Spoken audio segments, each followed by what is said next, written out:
I built a peaceful life after war. A home, a pregnant wife, silence. Then Karen Matthews arrived. HOA violations for my wife's wheelchair ramp. Move somewhere appropriate for people like her, she hissed. 2 weeks later, she poured gasoline around our generator while my 7-month pregnant wife slept inside. I dragged Emma from the flames. Karen watched, smiling. That night, I zip-tied her to a chair and pressed a red-hot wedding ring into her cheek. But that scar wasn't the punishment. The real sentence is what made the whole neighborhood explode. You're not ready for what came next. I thought I had left the battlefield behind after years of tactical deployments, dusty outposts, and orders barked through static radios.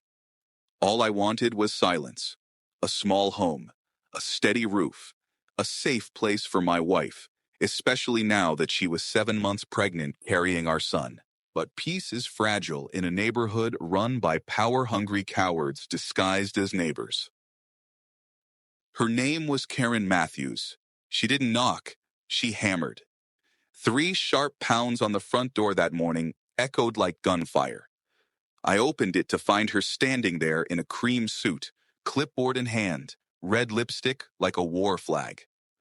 "Mr. Revers," she said without looking at me, "the HOA has reviewed your property. That thing on your porch." She gestured with her pen toward the wheelchair ramp and the elevator by the side entrance. "They're in violation." I didn't speak. "Not yet." She kept going. "And the widened doorway, the exterior rails, the modified bathroom window, none of it conforms to community aesthetic. You have 7 days to remove or revise it all." I exhaled slowly. My wife is pregnant. She's recovering from surgery. The ramp and lift are medically necessary. Karen looked past me into the hallway, where a small walker leaned against the wall. Her lips curled. "Then maybe you should move to a place more appropriate for people like her." I stepped forward, not threatening, just firm. "You're done here." Karen backed up a step, but her smirk never faded. "You think this is over? You think that ramp gives you immunity? This neighborhood has standards, and I intend to enforce them." She turned and walked away. That's when I knew this wasn't a neighbor. This was a threat in heels. That night, while my wife slept, her hand resting gently over our unborn son, I sat alone in the dark. I grabbed my gear bag from the attic and pulled out a device I hadn't touched in 6 years, a military voice recorder the size of a postage stamp. The war wasn't over. It had just changed zip codes. By dawn, our mailbox overflowed with violations. Remove the ramp, remove the rails, remove the blue parking spot. Each one signed K. Matthews. Then spray paint across our driveway. Clean it up. Karen arrived, smirking. Documenting neglect. I stared at her. "You're behind this." She leaned in. "Prove it." 12 citations in 2 days. Unapproved railing color. Trash bins visible at 7:42 p.m. Inappropriate window decal. Non-standard mailbox knob. She was documenting our home like it was a crime scene. And our neighbors? They watched from behind blinds. Cars slowed down as they passed. But no one stopped. No one asked if we needed help. That night, I installed a second recorder under the eaves of her porch. I wasn't just documenting her anymore.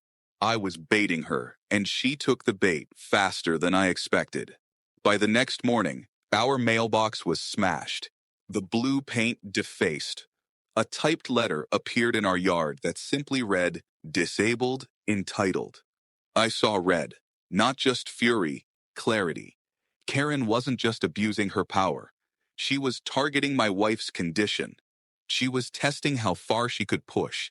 And now she had my answer. It happened on a Tuesday. The sky was clean, quiet. No storm, no freak wiring, no forgotten candle. But the fire that swallowed our home, that wasn't chance. That was Karen. It started with smoke. Thick, bitter, slithering through the hallway vents like a warning. I was in the kitchen, heating soup for my wife. She was upstairs resting. 7 months pregnant, swollen ankles, could barely walk without support. When I smelled it, I didn't think. I moved. I threw the pot across the stove and sprinted toward the stairs. Emma! Her voice was faint, panicked. I charged up 2 steps at a time, coughing as smoke poured down the hall like black water. Flames curled around the nursery doorframe. The ceiling cracked. I kicked our bedroom door open and found her curled on the floor, clutching her belly, eyes wide with terror. I can't breathe. I didn't wait. I hauled her into my arms, wrapped her in a blanket, and turned. The hallway was half gone. I barreled through it anyway. Wood splintered beneath us. My skin burned from the heat. I felt the floor buckle behind my heels as I jumped down the last 3 steps and crashed through the front door, carrying her through a cloud of fire. We hit the lawn just as the windows exploded behind us. Neighbors screamed. Phones came out. No one came near. Paramedics arrived 6 minutes later. They pumped oxygen into Emma's lungs, checked the baby's heartbeat. She was wheezing, dazed, barely able to speak. One medic whispered to me, "Another 60 seconds, she wouldn't have made it." And that was when I saw her, Karen, standing across the street, arms crossed, hair perfect, smiling. I stormed toward her, hands clenched, eyes locked. "You did this." She didn't flinch. "Excuse me? Don't play stupid. You've been circling our house like a vulture for days and now it burns." She raised an eyebrow. "If I had done anything, you think I'd be here watching? No, you'd be celebrating." She stepped closer, lowered her voice. "You really think you're special? That your little ramp, your fat pregnant wife, and your pity party exempt you from rules?" I snapped. "Say one more word about my wife and I swear to God—" "What? You'll hit a woman?" "No," I growled. "I'll bury the war I buried for 10 years in your front lawn." Karen's smile faltered, but she didn't back down.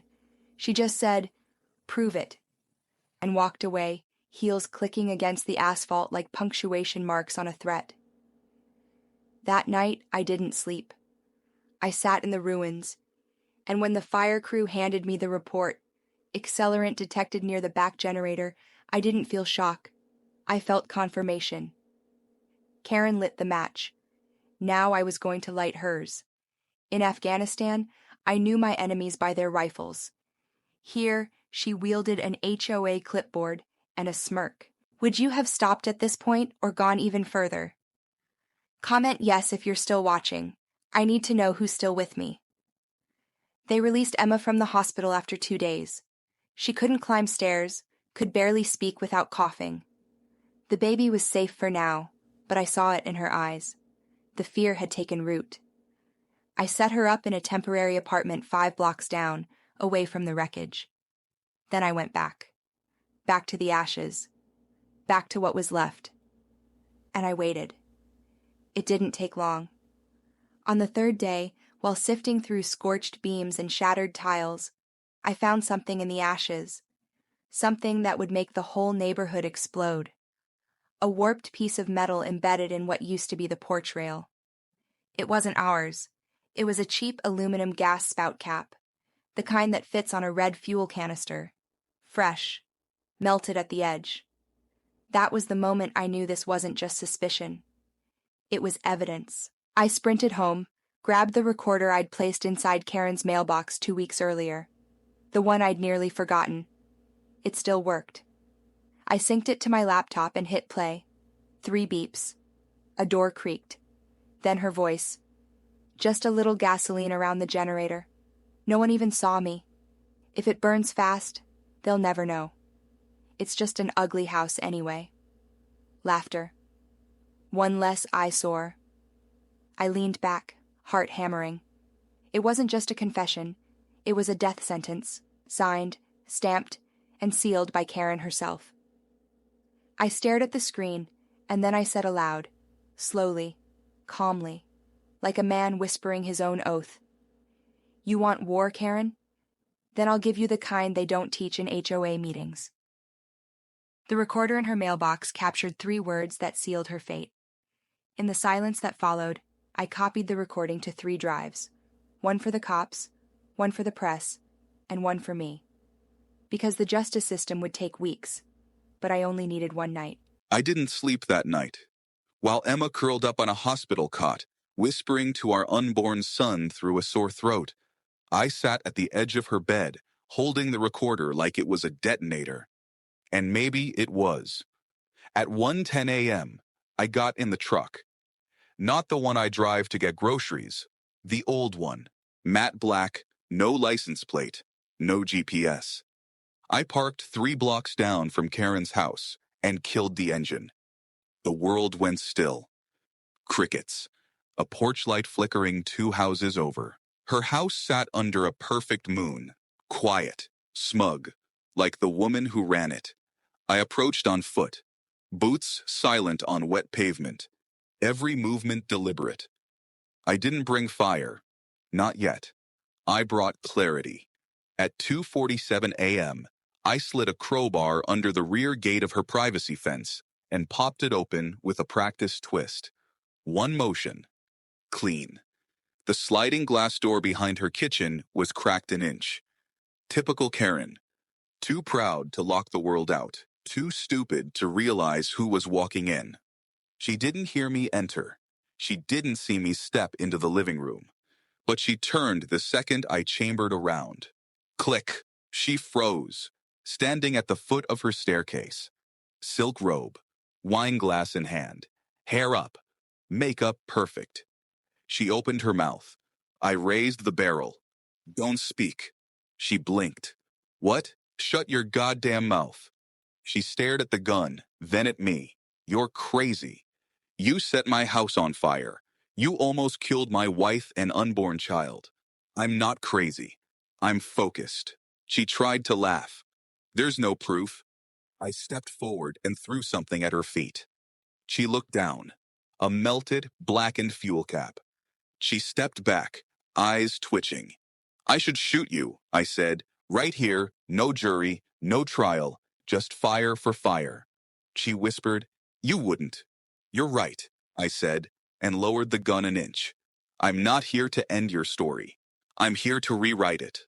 I grabbed her by the wrist, yanked the wine glass from her hand, and smashed it against the floor. Then I shoved her into the nearest chair, zip-tied her hands behind it in one clean motion. She started to scream. I jammed a towel into her mouth. You lit the match, I hissed. Now sit still, because I'm about to teach you what heat feels like. In the corner of the room, I laid out a steel tray. On it, a roll of duct tape, a pair of surgical gloves, and something small and black. My wedding ring, warped by fire, blackened at the edge, but still intact. I placed it beside the portable torch. Karen shook her head, eyes wide, muffled cries rising from her throat. I didn't flinch. I pulled the gloves on, checked the torch's fuel. You smiled when my house burned, I said. Now I want you to carry that smile forever. And as the torch roared to life, a soft blue flame dancing in the dark, I picked up the ring. I didn't bring a gun to her house that night. I brought a wedding ring. The ring glowed orange now. It pulsed like a heartbeat at the end of my pliers, warped, jagged, still etched with soot and memory. Karen thrashed in the chair, eyes wild, muffled shrieks piercing the silence behind the towel I'd shoved into her mouth. I stepped forward. Her legs kicked. The chair wobbled. Stay still, I said coldly, or I'll brand both sides. Her heels scraped against the tile. Tears ran down her cheeks, cutting lines through her makeup. But I saw no regret. Only fear. Only rage that someone, me, had finally cornered her. You wanted attention, I continued. You wanted control. You used your clipboard like a sword and HOA rules like bullets. I crouched beside her, holding the glowing ring just inches from her face. The heat shimmered in the air between us. You wrote up my wife for being disabled. You fined us for trying to survive. You laughed while my house burned. I tilted the pliers slightly. The ring hummed in the silence. You don't care about community standards. You care about dominance. You want people to kneel to your fake authority. She shook her head violently, screaming behind the gag. You don't get to scream now. You silenced everyone else in this neighborhood for years. I'm just returning the favor. I grabbed her by the chin. Her skin was cold with sweat. This isn't revenge. This is accountability. And then I pressed the ring to her cheek. The sound was wet and sizzling, like bacon on a pan. Her body arched. The chair shook violently. She screamed through the towel, raw, animal, useless. I held it there for 3 full seconds. Then I yanked it away. The skin beneath hissed, bubbled. A red, blistered circle now marred the porcelain smoothness of her left cheek. The smell of burnt skin hung thick.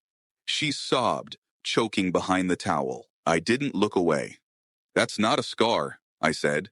That's a signature. One you'll carry every time you step outside. Every time someone asks, "What happened to your face?" You'll remember what you did to my family. I stood, dropped the ring onto the tile. It hit with a soft clink, then spun to a stop between us. Karen slumped forward in the chair, trembling. I took the printout from my pocket. The one with her typed message. One less eyesore. I duct-taped it to her chest. You wanted to erase us. Now your face will do the remembering. I turned off the torch, packed up the gloves, and walked to the back door. Before I stepped out, I paused and looked over my shoulder one last time. This isn't over, Karen. I'm not here to kill you. I'm here to let the whole world see what kind of monster you are. Then I vanished into the dark, leaving behind the ring, the scar, and the message. Some wounds are meant to be seen. By the time the sun came up, the scar was already online. A neighbor, probably one of the few brave enough to peek through the blinds, had filmed Karen staggering out of her house, still zip-tied, still bleeding, with the word monster scribbled across the duct-taped paper flapping against her chest. The video hit Facebook, then Nextdoor, then local news. I didn't post it. I didn't need to. Truth spreads faster when it's soaked in blood and shame. At 9:12 a.m., I called the police. My name is Jacob Rivers, I said. I have evidence regarding a felony arson and attempted double homicide. There was a pause on the line. Are you the man from the video? No comment. Just send someone to 47 Pinehurst Lane. I'll be waiting out front. I have proof. I hung up, then slid a USB drive into my pocket. The recording, the voice, the laugh. Karen's exact words from 2 nights ago. If it burns fast, they'll never know. It's just an ugly house anyway. By 10:06 a.m., 2 patrol cars and a detective were standing in front of Karen's porch. She was seated in a lawn chair, wrapped in gauze, sunglasses trembling over her cracked cheekbone. Neighbors had begun to gather. Quietly, cautiously. I stepped forward and handed over the USB. That's your confession. Arson, intent, malice, all of it. The detective nodded, inserted the drive into his tablet, and pressed play. Karen sat upright. You can't use that. That's illegal surveillance. You lit my house on fire, I said, voice rising. You nearly killed my wife and unborn son. I don't care if I recorded it from a goddamn moon satellite. Karen leapt from the chair, pointing wildly. He's lying. He tortured me. I stopped myself from doing worse, I snapped. Be grateful. Your own voice is what buries you. The detective lifted a hand. Calm but firm. Ma'am, you're under arrest for felony arson and attempted homicide. She shrieked. This is a setup. No, I said, stepping closer, just loud enough for the neighbors to hear. This is a consequence. That was when the timer hit 0. Boom. Karen's house convulsed. The explosion tore through the rear walls. A fireball launched debris 20 feet into the air. Flames roared from the shattered kitchen windows. The crowd gasped. One neighbor screamed. Another ran for a hose hopelessly. I stood still, hands by my sides, watching it burn. Karen dropped to the pavement, screaming, not from injury, but from the sudden realization that everything she built was gone. Not just her home, her image, her power, her false control. The detective looked at me, jaw tight. You had something to do with that? I didn't blink. No. But I know what it feels like to watch your life burn. I turned and walked away as the sirens wailed louder in the distance. Behind me, Karen sobbed beside her crumbling throne. How would the neighborhood react? The answer came faster than I expected. The courthouse smelled like bleach and cold metal. Fluorescent lights hummed overhead. The air was thick with cheap cologne and tension.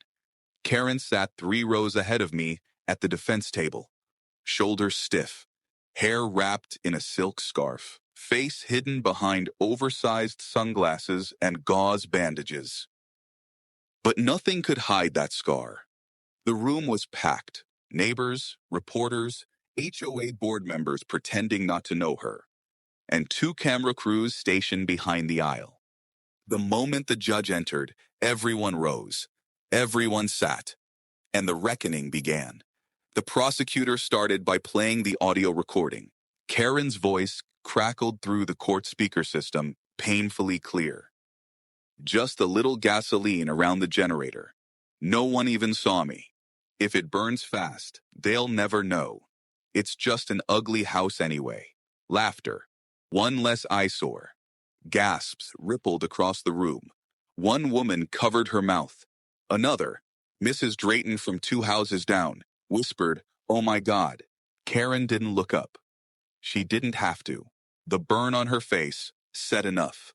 The prosecutor turned to the judge. "Your Honor, we are not simply talking about arson. We are talking about a calculated attempt to destroy a family's home, knowing full well that a pregnant woman was inside. This was hate-fueled, malicious, personal." Then it was my turn. I stepped up to the witness stand and adjusted the microphone. My palms were steady. My voice wasn't. "My name is Jacob Rivers. I'm a veteran, a husband, a father-to-be." I looked straight at Karen, and the man whose wife you nearly killed because she had a wheelchair ramp and a widened doorway. Karen flinched slightly, the first real crack in her stone mask. "You didn't just burn my house, Karen. You torched everything I'd built to protect my family. You mocked my wife for limping, then tried to erase her existence because she didn't fit your plastic mold of what a neighborhood should look like." I leaned forward. "But now the whole world sees you for what you are." The defense attorney stood, already sweating. He mumbled something about trauma, about how Karen had been pressured by HOA expectations and didn't mean for anyone to get hurt. The judge wasn't moved. He turned to Karen. "Miss Matthews, would you like to make a statement before sentencing?" She stood slowly, trembling. She croaked. "I made a mistake. I never meant for the fire to spread. I just wanted control," I said sharply. "You wanted submission." The judge slammed the gavel. "That's enough, Mr. Rivers." Karen sniffled, wiping beneath her sunglasses. "I've lost everything. My home, my board position, my reputation." The judge looked at her flatly. "You nearly killed a pregnant woman in her own home. You're lucky that's all you've lost." He shuffled his papers. "Karen Matthews, I hereby sentence you to 25 years in state prison for arson in the first degree, attempted homicide, and hate-based property destruction. You will serve a minimum of 18 years before you are eligible for parole." Silence. Then someone in the gallery whispered, "Good." Karen's knees buckled. The bailiff caught her arm as the cuffs snapped over her wrists. As she was let out, her scarf slipped for half a second. The burned, ring-shaped scar on her cheek caught the light, and that was when the flashbulbs started. Outside the courthouse, A reporter shoved a mic in my face. "Mr. Rivers, any comment for the community?" I nodded. Karen tried to destroy a home, but the truth is, she exposed a neighborhood, and now we get to rebuild it without fear. After the sentencing, I didn't go home. Not because I didn't have one, but because I wasn't ready to rebuild the house that nearly became a tomb. Instead, I drove to the vacant lot across from where our old home had stood. It had once been a dumping site for HOA landscaping debris. Broken bricks, mulch, rusted signs. No one used, forgotten, ugly, perfect. That afternoon, I stood on the cracked concrete and stared at the wild grass pushing through. I closed my eyes and let the silence fill me. And then I got to work. I used every cent of the settlement from Karen's civil lawsuit, not to restore what we had, but to build something better. Something that would outlast her scar, her rules, her name. A month later, ground broke on a new kind of home. Not just for me, for others like Emma. A sanctuary, a repair station, a safe haven disguised as a community center. Wheelchair-accessible doors, automatic ramps, air-purified rooms. A quiet clinic in the back for expectant mothers facing mobility challenges. A childcare nook with padded floors and soft lamps. And at the center of it all, a garden. Emma named it the Garden of Fire. Because, she said softly, we walked through it and we're still standing. The neighborhood changed too. Without Karen, the HOA fractured. People began showing up, not to judge but to help. The same neighbors who once looked the other way were now showing up with toolboxes, paintbrushes, trays of food. One man, a former HOA board member, brought his teenage son to volunteer. He whispered to me, "I wish I'd spoken up sooner." I just nodded. "You're speaking now." Even the local councilwoman came to visit. "You've turned something cruel into something vital," she said. "You didn't just rebuild a home. You redefined what community means." Emma and I moved into a small suite at the center, just next to the garden. At night, we'd sit outside beneath the string lights that neighbors had helped hang and watch the wind push through the tall grass and wildflowers.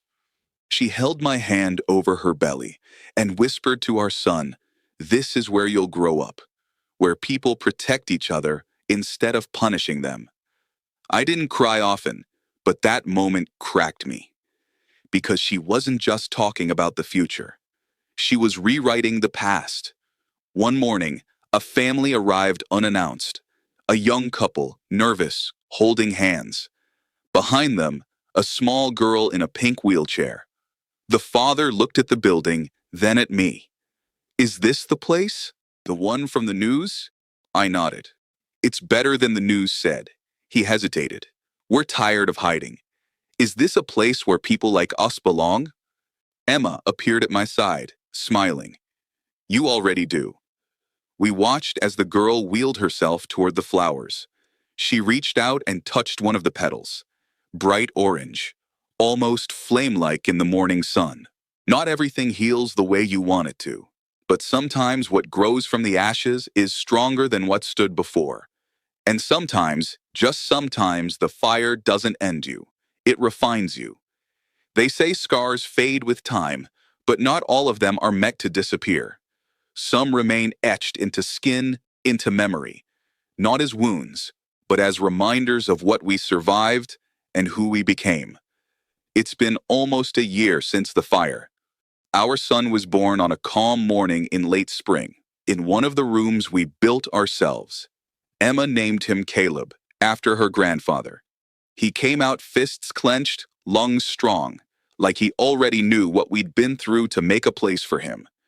Every time I hold him, I remember the night I almost lost them both. Every breath he takes is a middle finger to the woman who tried to burn them out of this world.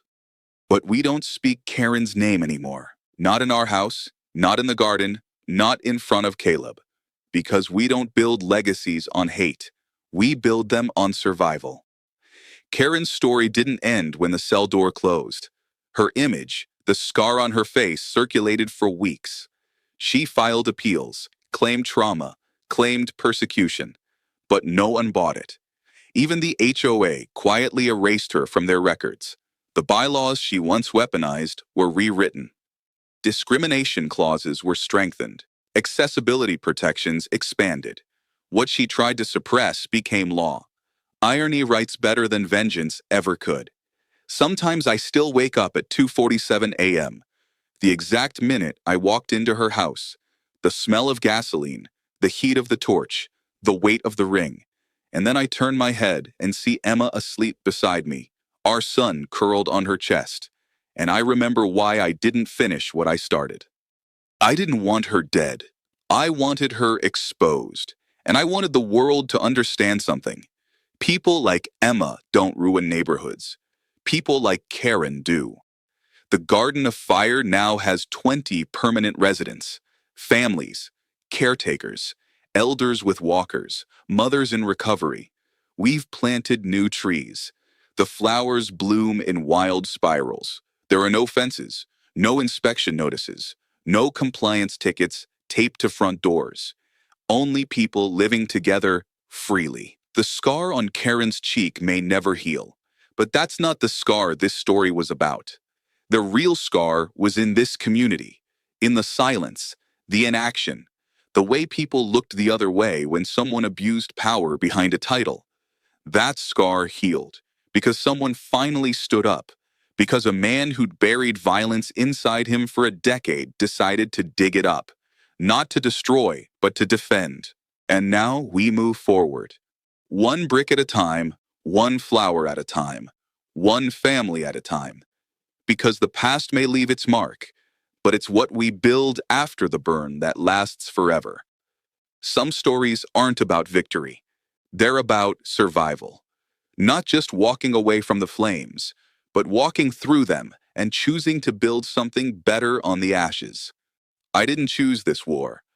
I didn't ask for my home to be burned, for my pregnant wife to scream for help through black smoke, or for a woman drunk on power to try and erase everything we built just because it didn't fit her version of perfect.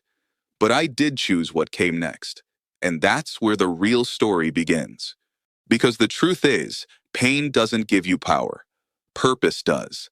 Revenge fades. Scars eventually settle into skin. But what you do with your pain, that becomes legacy. I branded Karen with fire, yes. But what truly ended her reign wasn't heat. It was exposure. It was truth. When a community sees cruelty for what it is, when people stop looking away, real change happens. That change didn't start with courtrooms. It started when someone finally said, "No more." So what's the lesson in all this? Don't let silence protect the ones who abuse power. Don't let fear stop you from defending what's right. And when the world tries to burn you down, rebuild louder, brighter, with open doors and open arms. Because justice isn't always delivered in a courtroom. Sometimes it grows in a garden. Sometimes it's carried in the hands of a child who will never know how close he came to never being born. And sometimes it lives in the people who refuse to stay quiet. If you watched this far, I want to hear from you. Comment below. Do you believe justice and mercy can live in the same story? Comment yes if you do. Comment no if you think some people don't deserve mercy at all. I read every word. And if this story moved you, even just a little, hit that like button because it tells the algorithm this story mattered. Subscribe if you believe stories like this need to be told. And don't forget to turn on notifications, because this isn't the last time someone underestimated the wrong person. Stay strong, stay loud.